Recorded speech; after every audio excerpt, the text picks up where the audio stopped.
Hey besties, Monica Ferguson here and welcome to World Domination. This is a safe space for absolute legends who are bold enough and brave enough to go within, to recreate their belief system, to aim high, to chase their wildest dreams and become everything that they are destined to be. This is a space for people who are serious about growth, about healing. We talk about all things mind, body, spirit, and we have the courage to go further than most people even dare to dream. Welcome, let's get into it.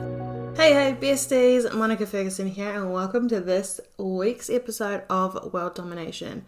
Now, you guys know that I like to keep it real with you, so this is a very, very strange situation. Okay, firstly, it is 1:18 a.m.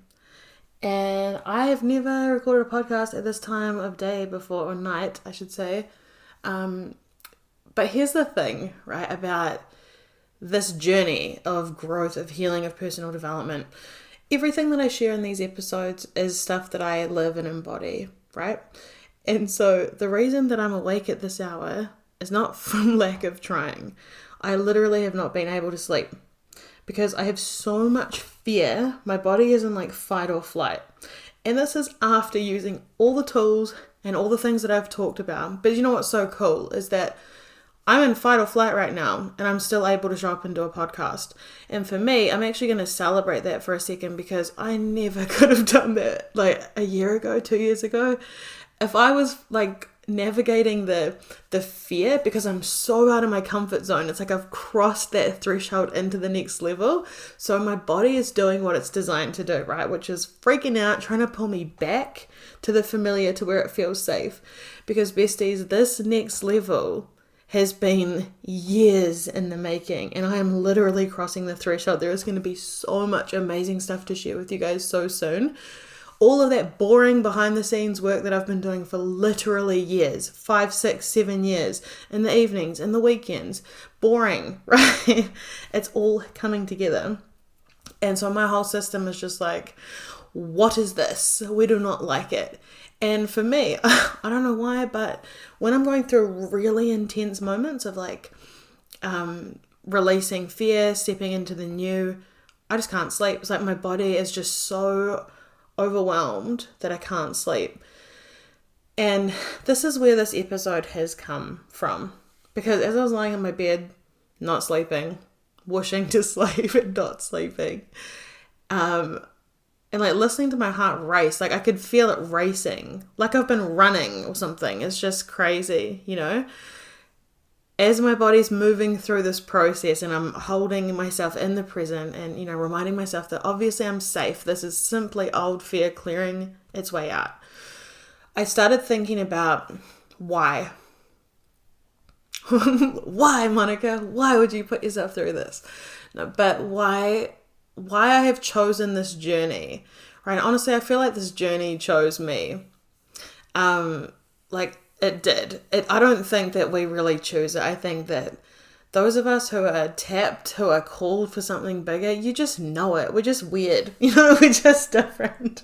I wish I could be the same as everyone else, but no, all jokes aside, I was really reflecting on this, you know, like the whole journey and how much sacrifice has gone into this, how much suffering, honestly, how much pain and hurt and all these things. And I started thinking about where it began for me. And I wanted to share with you the story of my little brother, because I haven't spoken about this, where it all began for me, for a really, really long time. And it's everything. So for those of you who haven't heard this story, my little brother Fergus passed away in 2007, and on September 22nd, 2007, he had this big seizure. He was in England on holiday with my mum, my stepdad. He had this big seizure in a train station and died. And he was 9. And he's really been on my mind tonight. Now, for those of you who are good with details and observant, my last name is Ferguson. So no, his name was not Fergus Ferguson. That would be cruel. I actually changed my last name legally to Ferguson after he died because I guess I was just so grief-stricken. I'm like, what do you do? There's nothing you can do. But it felt like something I had control over. And it was a way for me to take a part of him with me. I feel quite emotional. It's interesting because I've spoken about this so many times, but it's just hitting me differently. I guess in this moment, it's like it's all coming together. It's like he's the reason I started, and I can just like feel these big changes and shifts happening in my life, and it's like it's quite emotional, because I started it all for him. So it's almost like a full circle moment. So if I cry, I cry. It's not the first time I've cried in a podcast. But anyway, so yeah, 2007, he had this freak seizure and died, and it was a crazy scenario. There was actually a surgeon, a doctor there was a train station bathroom that this happened, and he had epilepsy, so he always knew when he was going to have a seizure, and he was with my stepdad, and he said, I'm gonna have a seizure, and so he had the seizure, but he just didn't start breathing again, and we were so like privileged that we had this doctor there. So it's like there's no doubt in our mind that it was just his time to go. It's not like we're living with this rage and regret because he got hit by a drunk driver or something like that, where you think that could have been prevented. It's like, it just feels like, as sad as it is and as horrible as it might sound, it's like it was just his time, So the thing with this is that it was quite a shock, right? I was 18 at the time, and he was just gone. Just like that. And that kid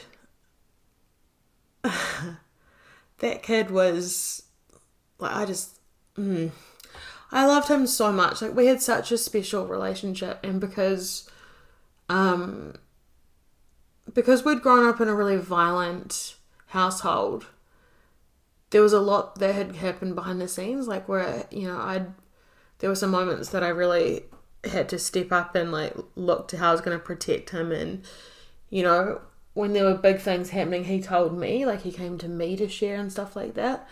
So yeah, this kid is just amazing, and he was so goofy and funny and like weird, and and we were actually really different, but we really like got each other, and yeah, so after he died, like, I was not good for a long time. I was young, and my stepdad moved to America a few months later, and I didn't know what to do, I was like, well, I don't know if moving to the other side of the world is going to help me right now. And so I stayed, and I got really isolated here, and I got really, really depressed. I ended up studying mental health course, and I got really, really, really depressed and dark, and yep, things got as dark as they can go without actually going fully dark, if you know what I mean. And yeah, it was hard times, and it was just this process of grief after that. I didn't have any tools, I didn't have any skills, I wasn't this version of myself now, like I was someone that completely shut down and isolated. I would never tell someone, hey, I needed help. And at that time, all my friends had left town. They'd all gone off to university, and I could barely get out of bed, let alone, go off to uni, which was what the plan was originally. And so I had many years of things being really, really dark, toxic relationships, all sorts. And fast forward to maybe 3-4 years later, I was working in mental health. So I worked in mental health for 6 years, and I worked with people who lived in the community. So my job was to, get people motivated and moving and, passionate about something, and helping them, live their lives in the best way and keep them out of hospital, get them well, kind of thing. And that job, I think it saved me, honestly.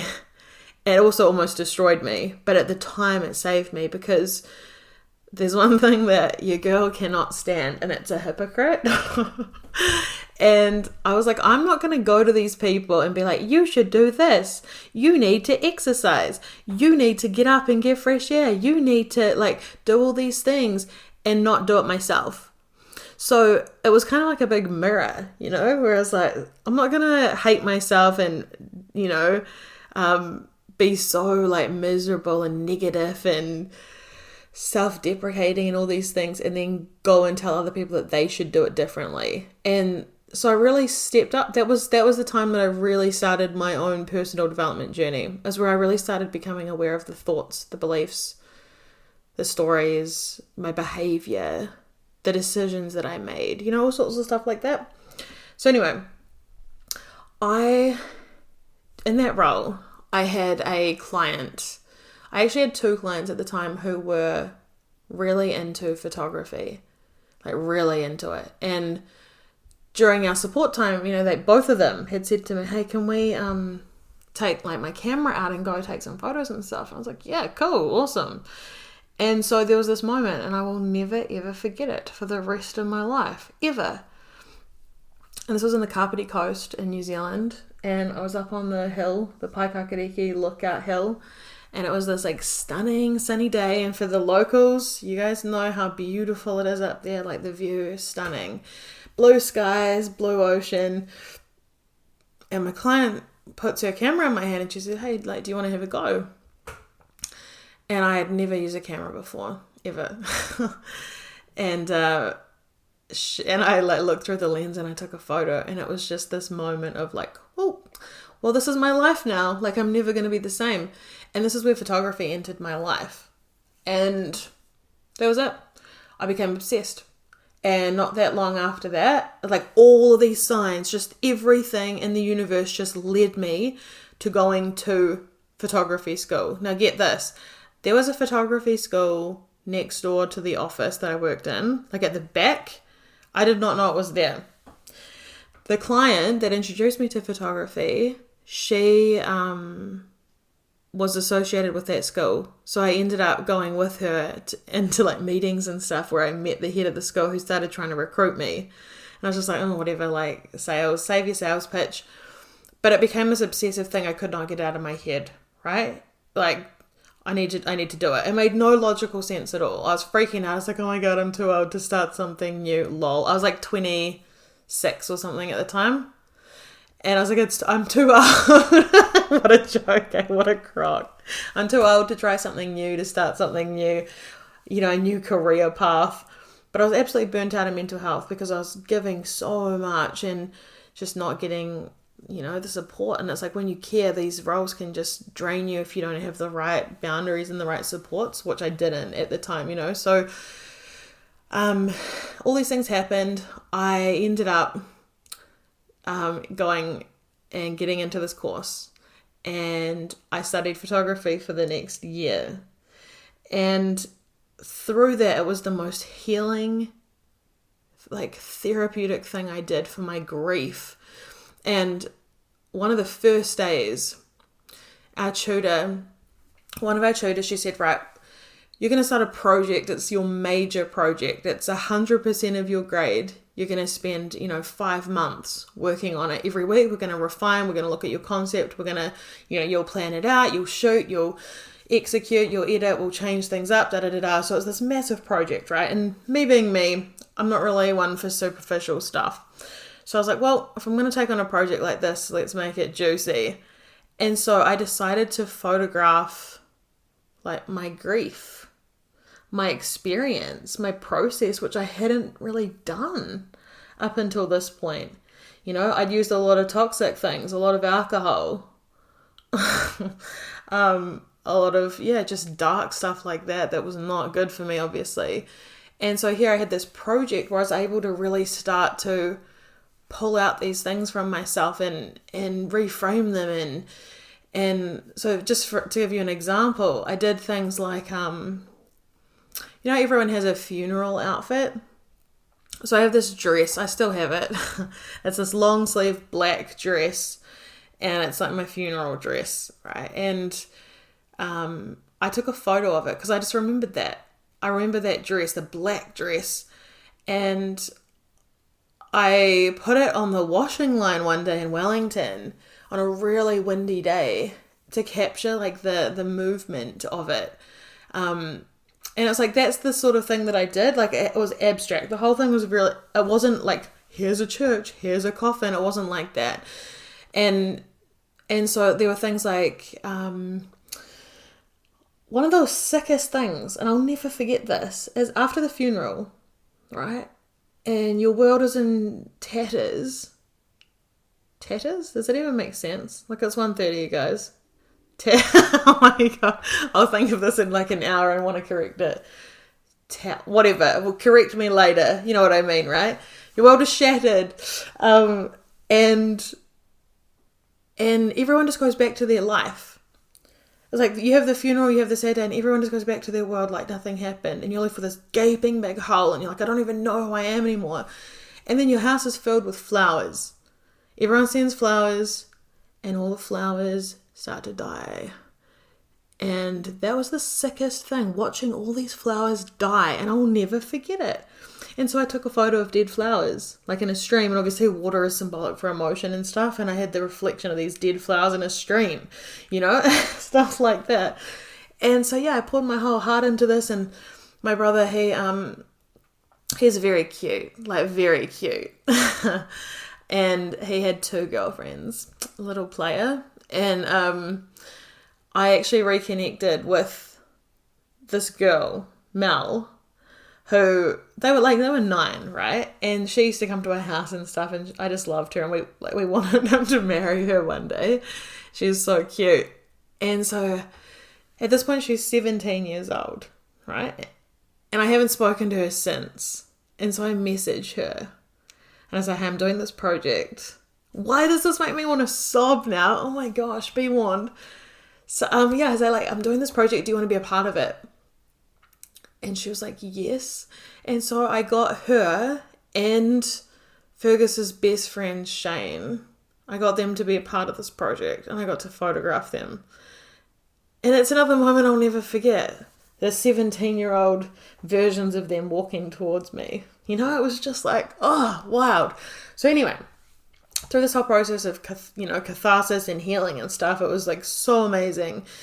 And then I create this project and I deliver it, and I got an A+, obviously. Not because of the photographs, but I think it's so much of it is just the emotion. You can feel pain through photographs. You can feel everything through a photograph. And this is what changed my life. Watching the impact of people who didn't even know me, who didn't even know what my photographs were about. Watching grown men cry. Because it's like you could feel it. And I was like, oh my gosh, you can actually feel what I felt when I created this. What if I could do this for the rest of my life? What if I could make people feel what I feel? And that's where it started as a photographer. I built a whole business, a legacy business for my brother, right? Because I wanted to get people into photographs. Because you know what? People hate being photographed because no one thinks that they're good enough. They think, oh, I'll come and get photographed when I look better, when I'm skinnier, once I've had my tooth fixed, once this, once that. My brother was 9 years old and he dropped dead. You know, we don't necessarily have time. And we just take it for granted. Like, we really do. And so I was like, screw this. Your photographs are not even for you. They're for the people that love you. What are you leaving behind? What is your legacy? Right? Photographs are just the beginning. And the thing is that no one is harsher on ourselves than we are, right? No one else judges us as harshly as we do. And the people that love us differently than the way that we can love ourselves. Because they don't look at the things that we're looking at. We're not, like, when you think about your friends, your family, people that matter the most to you, do you think about how many wrinkles they have? What their body looks like? Or do you think about the way that they've had your back for years? How much they they show up for you and they care about you, and how happy you are to see them, how much you adore them. right? That's what matters, and that's what people think about you. So, I built this business, right? I built this business as a legacy for my brother. That's why I called my business Monica Ferguson Photography, because every single time I had to speak about it, I'm speaking about Fergus, right? Still, Monica Ferguson Coaching. It's Fergus. He's in the middle. He's the heart of it, right? Still, his life, his legacy is me and the good that I can do to honor him and his life and how much I love him. So when I started this business, something I learned from photographing people, firstly, was that all my mental health skills crossed over seamlessly. And it's not, I'm saying that everyone's crazy, and I'm not even saying that mental health people are crazy. That's a whole other podcast. But what I mean is the vulnerability that comes out of people when you pull a camera out. They're confronted, right? It's confronting because you have to face yourself. And most of us are running from ourselves. We don't feel good enough. We don't feel worthy. We don't feel like we're attractive enough, or we feel shame and all these horrible emotions. And so a lot of that was me like building a space where people could feel confident and worthy and good enough and celebrated and seen and validated. Where I was just like their biggest cheerleader, you know? And so I worked really hard to learn how to direct people and how to move people and how to make people feel as amazing as possible and create this incredible opportunity. And I photographed thousands of people over the years, portraits, weddings mainly. And there was just this theme through everyone, this theme. No one felt good enough. Men, women, kids, adults, I don't care, everyone. Everyone was just harboring all these deep feelings of shame and not feeling good enough and not feeling worthy and being scared, not feeling like they're good enough, you know? And that's where the podcast started from. I was like, I need to go deeper. Photographs are amazing, but it's skin deep, right? As much as you can reflect a version of someone, like you can reflect to them something that's deeper in a way that they can't see on their own. But what happens the next time they have a bad day, right? I wanted the deeper tools and skills. That is what led to the podcast. That is what led to all of my training, the mindset, you know, NLP, hypnotherapy, life coaching, counseling, EFT, all of these things that I've studied and continue to study were because I wanted to go deeper. I wanted to go to the root. I wanted to help people live, not just exist, not just, you know, run from cameras and avoid facing themselves. I wanted people to be proud of who they were and to feel confident, and then it just exploded, right? And this is my legacy. Like, well, this is my, like, I am the legacy to Fergus, and beyond that, every ancestor, you know, every ancestor that came before me, I belong to them. And so how can I honor them with my life and the opportunities and the things that I have that they didn't have, or the skills and the awareness, the emotional intelligence even that I have that my ancestors did not have, you know? How can I get the most out of this life? The most impact, the most joy, the most success, the most abundance, the most love. Not just exist until I get old, but how can I actually love my life? How can I, you know, one day when I see my little brother again, am I going to be proud of what I did for us? You know, he didn't get enough time. And this is so important because we think that it doesn't matter. So many of us are walking around thinking we don't matter. We don't have anything within us that matters. We're not special. Isn't that crazy when you think about it? Like, everyone that came before you, the amount of love that existed in order for you to exist. The fact that your face is made up of all these people that came before you who loved each other. You're a product of love. The fact that the chances of you being here are 1 in 400 trillion, you know? And we think that it doesn't matter, that we don't matter, that we don't have any skills or anything that makes a difference. Are you for real right now? There will never, ever, ever, ever be another you. Past, present, or future. One of a kind. It's how it's meant to be. And so when we start thinking like this, the life that we have today could be taken away tomorrow. Something could happen tomorrow that changes everything forever. So it's important that we actually think about this stuff, because we can so easily get caught up in the day-to-day stuff, and we forget that it matters that we're here and we're meant for more and we're made for more. You are made for more. And what you do with your life, how you choose to live it, is you're the legacy, Your life, you are the legacy for everyone that came before you. Make them proud. Be brave, be brave. Find the courage within you to actually, turn things around no matter where you're at right now. You can absolutely transform anything. Of course you can. I have 159 podcast episodes before this to help, And that's the whole point. And I believe that things happen for a reason. So I believe that if you're hearing this, there's something in here that was here for you. Maybe as a reminder that your life is valuable and your time is precious and it goes really fast. And I know that right now in the world, it seems like insane. But I also believe that you are here to be a part of the solution. You're not meant to just, sit and look at everything and be like, isn't everything so shit? No. So I'm going to finish with a final question. And I invite you to trust your initial reaction to this, right? Your gut reaction.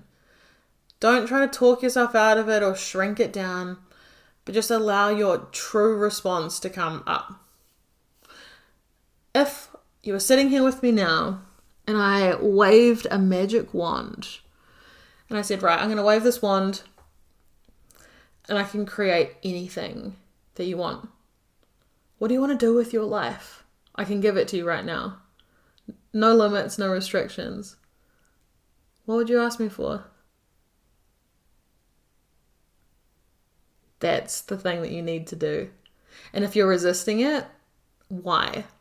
If you're like, oh no, I don't want to think about it. I'm not special. Are you listening to this episode? Come on. We're done with this. We're done with this small thinking.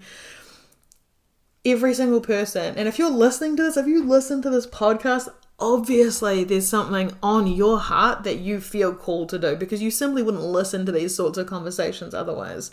So maybe it's about giving yourself permission to actually admit it.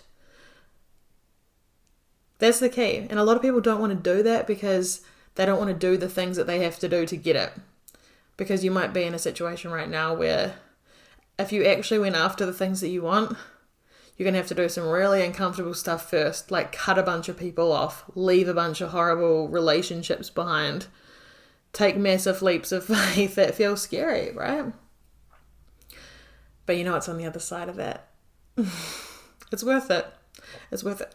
So, how did I do, friends? 1:45 in the morning? Not bad. Not bad. Can you even tell the difference? Okay, as usual, you guys, thank you so much for being here. And I hope that this sparked something in you, some sort of inspiration or remembrance for how important you are and how much you matter. And I'd love to hear your aha moments. If there was anything in particular that, really resonated, that jumped out, I'd love to hear from you. Send me an email or send me a message on Instagram. Make sure that you're following me on Instagram and TikTok at the Monica Ferguson. You can sign up to get my podcast emailed to you every week as well. It's all on my website. And of course, if you want some one-on-one support, I have got you. Just send me a message. I love chatting to you guys. I want to hear about your dreams. I want to hear about what's been getting in the way. We can shift it. I'm ready. Let me know when we start. Thank you for being here. I'll see you guys next week. And that is a wrap. Thank you for showing up for yourself, for being here, and please let me know your aha moments. I want to hear all about them. For extra support, make sure you're following me on TikTok and Instagram at @the_Monica_Ferguson. Check out the School of Greatness for self-study courses. And of course, if you want one-on-one mentoring, just DM me and I would love to have a chat with you. Go and slay the day. Thank you for being you. See you soon.